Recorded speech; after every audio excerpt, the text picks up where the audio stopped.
ब्रह्मांड में मौजूद अलग अलग तरह की स्टेलर और प्लैनेटरी ऑब्जेक्ट्स जिन्हें हमारे द्वारा खोजा गया है, उनमें से एक बेहद अजीब है और जो आज भी हमारे लिए एक रहस्य है। ये ऑब्जेक्ट हैं ब्राउन ड्वार्फ्स और इन्हीं ब्राउन ड्वार्फ्स की फैमिली से जुड़ा हमने कुछ हाल ही में खोजा है। कुछ ऐसा जिसकी खोज से लेकर इसकी हर एक प्रॉपर्टी हमारे लिए पूरी तरह से रहस्यमय है और जिस वजह से वैज्ञानिकों ने इसे एक्सीडेंट या वाई टाइप सब ड्वार्फ का नाम दिया है। आज हम इसी रहस्यमय और अजीब खगोलीय वस्तु के बारे में जानने जा रहे हैं कि ये वस्तु क्या है, इसके अंदर क्या मौजूद है और क्यों ये इतनी रहस्यमय है। आइए जानते हैं। सबसे पहले बात करते हैं सिटीजन साइंस प्रोजेक्ट के बारे में। यह एक ऐसा प्रोजेक्ट है जिसमें आम लोग साइंटिफिक रिसर्च में अपना सहयोग दे सकते हैं और ये एक लंबे समय से चलता आ रहा है। इसी में से एक है बैकयार्ड वर्ल्ड प्लैनेट 9, जो पहले ही हमारे ब्रह्मांड में मौजूद कुछ बेहतरीन और अजीब चीजों की खोज कर चुका है। इसी प्रोजेक्ट के साथ ही कमीचर एस्ट्रोनॉमर ने हाल ही में कुछ काफी रहस्यमय खोजा। वाइड फील्ड इंफ्रारेड सर्वे एक्सप्लोरर या वाइस के डेटा का अध्ययन करते हुए उन्होंने इसमें एक काफी रहस्यमय चीज को पाया।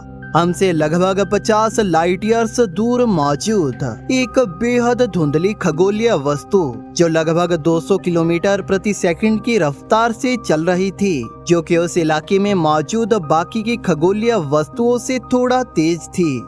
क्योंकि इस खगोलीय वस्तु को एक्सीडेंटली खोजा गया था, इसी वजह से इसे एक्सीडेंट का नाम भी दिया गया और इसका ऑफिशियल नाम वाइस 1534/1043 है।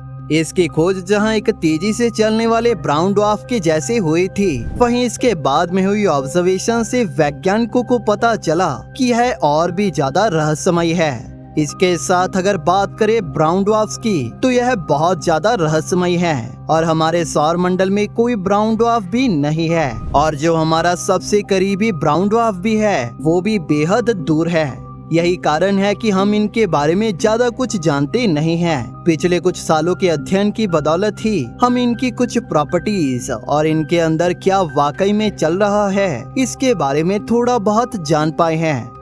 इसीलिए जब अलग अलग स्टार सिस्टम्स में अलग अलग ऑब्जेक्ट्स को खोजने की बात आती है, तो हमने बहुत से अलग अलग रेड ड्वार्फ को खोजा है। इसी के साथ हमने बहुत से सूर्य जैसे आम सितारों को भी खोजा है और बहुत से जुपिटर जैसे ग्रहों को भी।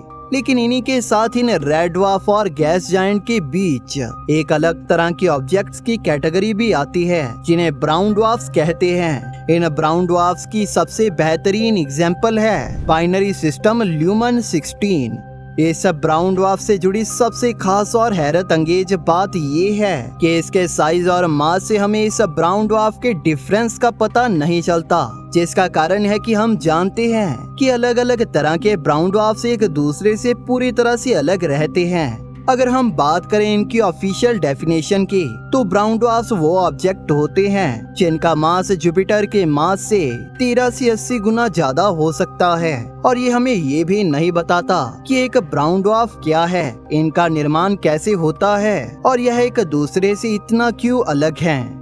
हालांकि अभी थियोरेटिकली यह माना जाता है कि जुपिटर के मास से 13 गुना मास हमें किसी ऑब्जेक्ट में चाहिए जिससे उसके अंदर ड्यूटेरियम का फ्यूजन शुरू हो पाए और जिससे उसके अंदर एनर्जी जनरेट हो पाए। लेकिन इन ऑब्जेक्ट्स के बीच ड्यूटेरियम की मात्रा के कम होने की वजह से यह ज्यादा एनर्जी प्रोड्यूस नहीं कर पाते। फिर भी यह माना जाता है कि जब एक बार किसी ऑब्जेक्ट के अंदर का तापमान लगभग 3 मिलियन डिग्री सेल्सियस तक पहुंच जाता है, तो वो ऑब्जेक्ट एक ब्राउन ड्वार्फ बन जाती है और उसके अंदर ड्यूटेरियम का फ्यूजन होता रहता है, जिसकी वजह से वहाँ एनर्जी के साथ साथ थोड़ी हीट भी पैदा होती है, जो इसे एक आम ग्रह की तुलना में थोड़ा अधिक गर्म कर देती है। जो ज्यादा बड़े ब्राउन ड्वार्फ्स रहते हैं, वो इस ड्यूटेरियम के अलावा कुछ हैवी एलिमेंट्स जैसे लिथियम का भी फ्यूजन स्टार्ट कर देते हैं और जो उनकी प्रॉपर्टीज को पूरी तरह से बदल देता है। हमारे वैज्ञानिक यह अभी भी पता नहीं लगा पाए हैं कि यह चेंज कैसे और किन वजहों से आता है,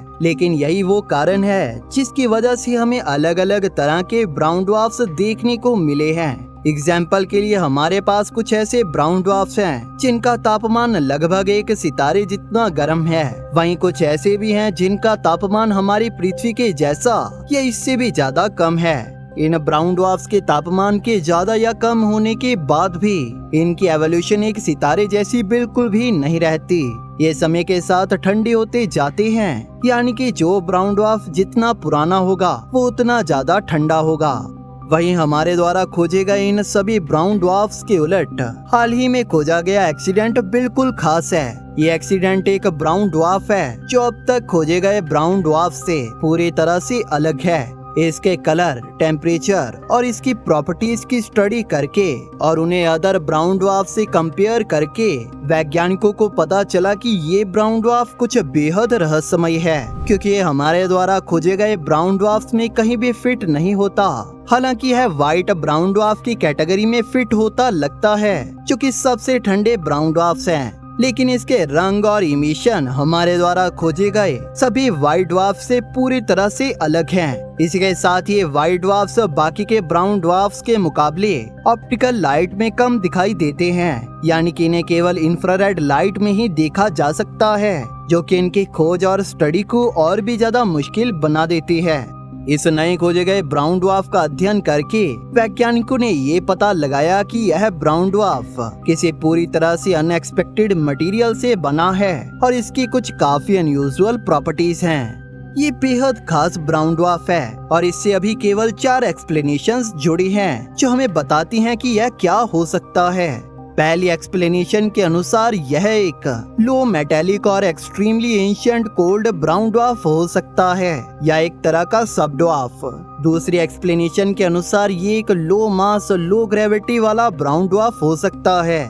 तीसरी के अनुसार ये एक इजेक्टेड एक्सोप्लैनेट है और चौथी के अनुसार यह एक सुपर कोल्ड स्टेलर रेमिनेंट है। लेकिन इन सभी में से इसे सबसे बेहतरीन तरीके से पहली एक्सप्लेनेशन एक्सप्लेन करती है और जो सबसे ज्यादा मानी गई है, जिसके अनुसार ये एक लो मेटेलिक और extremely ancient cold brown dwarf है जो हमारी गैलेक्सी के बाहरी किनारों से आया है और जहां ऐसे बहुत से लो मेटेलिक ऑब्जेक्ट्स का निर्माण होता है और ये हमारी गैलेक्सी में बने कुछ सबसे पुराने ब्राउन ड्वार्फ्स में से एक हो सकता है, क्योंकि हमारे द्वारा आज खोजे गए ज्यादातर brown dwarfs metal rich material से भरे रहते हैं। इस मटेरियल में बहुत से नॉन हाइड्रोजन और नॉन हीलियम एलिमेंट्स रहते हैं, लेकिन हाल ही में मिले इस ब्राउन ड्वार्फ में हमें ज्यादातर हाइड्रोजन और हीलियम ही देखने को मिले हैं, जो कि इसके काफी पुराने और काफी ठंडे होने की ओर इशारा करता है।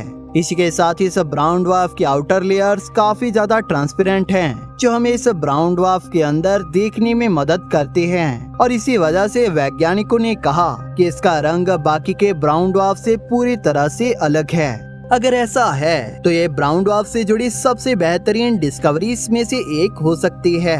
यह हमारी मदद यह जानने और देखने में कर सकता है कि इन ऑब्जेक्ट्स के अंदर वाकई में क्या होता है और जो हमें यह जानने और समझने में मदद करेगा कि इन ऑब्जेक्ट्स का निर्माण कैसे होता है, इनकी एवोल्यूशन कैसी रहती है और इनके जीवन का अंत कैसे होता है।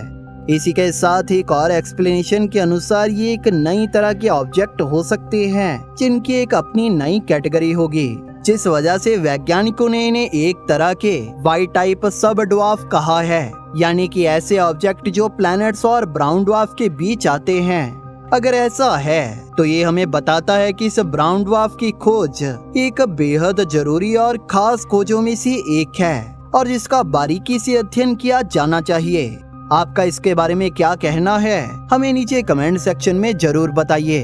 दोस्तों, अगर आपको ये वीडियो पसंद आई तो इसे लाइक और शेयर जरूर करें और इसी तरह की वीडियोस देखने के लिए हमारे चैनल को सब्सक्राइब जरूर कर लें और बेल नोटिफिकेशन ऑन करना ना भूलें ताकि नई वीडियोस की नोटिफिकेशन आपको अपलोड होते ही मिल जाए।